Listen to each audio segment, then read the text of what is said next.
এখানে উপস্থিত আছেন নলছিটি উপজেলা বিএনপির সাধারণ সম্পাদক, বাংলাদেশ জাতীয়তাবাদী দল কেন্দ্রীয় কমিটির সম্মানিত সহ সাংগঠনিক জনাব ইশরাত সুলতানা আইলেন ভুট্ট।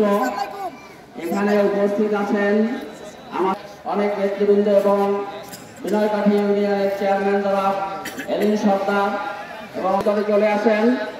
আজকে এটা কিন্তু গিয়াস ভাই 2 দিন আগে মারা গেছেন, ওনার স্মরণে স্মরণ সভা আছেন।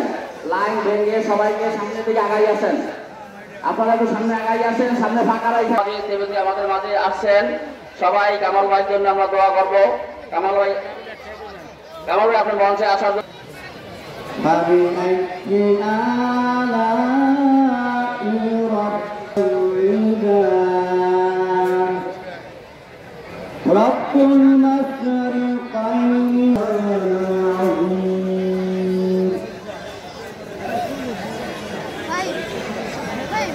সবাইকে ধন্যবাদ রেখে আমি আমার সংক্ষিপ্ত বক্তব্য শেষ করছি।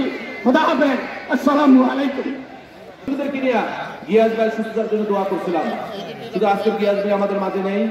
আমরা দোয়া করা ছাড়া আর কিছুই থাকবে না। এই জন্য আমরা দোয়া করি আল্লাহ রাব্বুল আলামিন গিয়াস ভাইকে জান্নাতের সর্বোচ্চ মাকাম দিয়ে খুশি করে দেয়।